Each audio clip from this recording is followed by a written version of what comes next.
السلام عليكم ورحمة الله وبركاته. ازيكم يا شباب؟ عاملين ايه؟ يا رب تكونوا دايما بخير. هنتكلم النهاردة في فيديو مهم جدا عن مشكلة بتقابلكم، وهي انك تذاكر مادة كويس وتيجي تحل وطبعا انت عارف الباقي ما تعرفش تحل. ايه سبب المشكلة وايه حلها؟ اول حاجة لازم احدد المشكلة كويس اوي. بمعنى، هل انا مثلا باخد الدرس وباخد واجب عليه، اجي اروح احل الواجب معرفش احل، ولا بحل كويس في البيت الواجب اللي باخده واجي في امتحان درس معين معرفش احل واغلط غلطات كتير؟ طبعا في فرق شاسع بين الحالتين.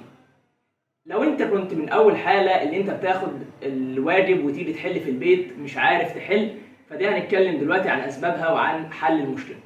انما بقى انت لو بتحل كويس في البيت وتيجي في امتحان درس تغلط كتير او تتوتر وما تعرفش تحل، فدي مشكلة كبيرة، انك دلوقتي ما بتعرفش تحل تحت ضغط.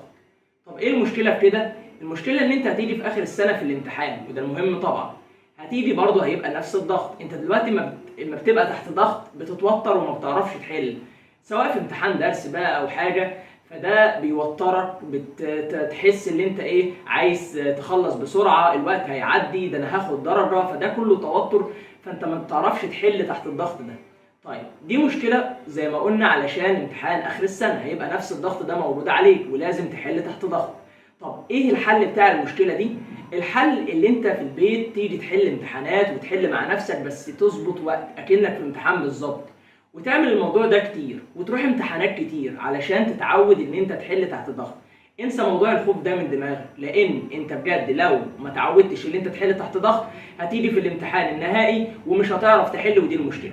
فانت لازم تعود نفسك تبقى على طول تحت ضغط، وتعمل لنفسك وقت في البيت اكنك في امتحان بالظبط، وتروح امتحانات دروس كتير ما تغيبش منها علشان تتعود على النقطة دي. اما لو كنت مش بتعرف تحل في البيت كويس، بتاخد الدرس وبتذاكره وما بتعرفش تحل، اهم حاجة اول حاجة لازم ما تضحكش على نفسك. يعني بمعنى، انت دلوقتي اخدت الدرس لازم تذاكره كويس جدا، مش تيجي تذاكر كلمتين وتخش على الحل على طول فتتعقد نفسيا وما تعرفش تحل وتكره المادة.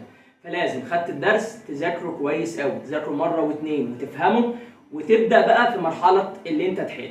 طيب بتواجه صعوبة في الحل في البيت بعد ما بتاخد الدرس، اول حاجة ما تقولش جملة بذاكر كتير ومش بعرف احل دي تاني، لان الجملة دي بجد كفيلة انها تعقدك من المادة.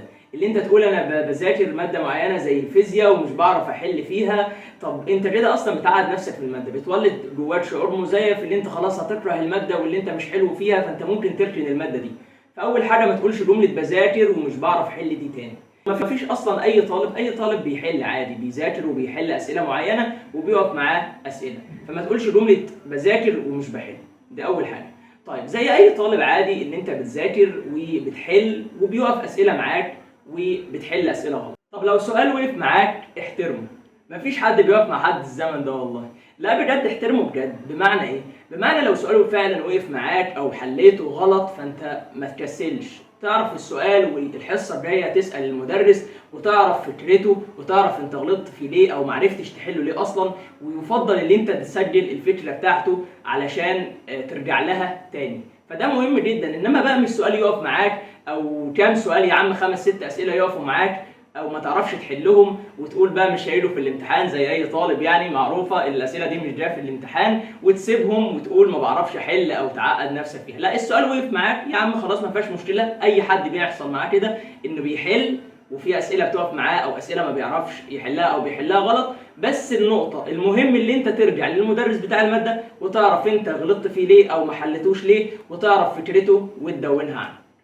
وعلى فكرة السؤال لما يقف معاك او ما تعرفش تحله وتسأل فيه المدرس وتعرف فكرته، الاستفادة من الموضوع ده عندي اهم من اللي انت تحله من الاول. يعني انت لو سؤال وقف معاك او ما عرفتوش او حلته غلط ورحت سألت المدرس وعرفت انا ما عرفتش احله بسبب كذا، الفكرة كانت غايبة عني، عرفت الفكرة احسن او الاستفادة اكبر من ان انت تكون حلته اصلا اول مرة عادي خالص. فبجد ما تكسلوش في الموضوع ده، لان مهم جدا تعرف السؤال اللي وقف معاك فكرته علشان تبقى عارف الفكره. انت ممكن في الامتحان يجي سؤال بالفكره دي تعدي لك السؤال، تحل لك السؤال بفكره واحده، فلازم الافكار بجد تركز فيها وتعرفها، وما تسيبش سؤال يقف معاك وتسيبه او تركنه، لا لازم تسال فيه وتعرف فكرته ويحل ازاي. وكده يكون خلص الفيديو النهارده، يا رب تكونوا استفدتوا، واللي لسه ما اشتركش في القناه ينزل يعمل سبسكرايب وشير للفيديو. اشوفكم الفيديو الجاي على خير.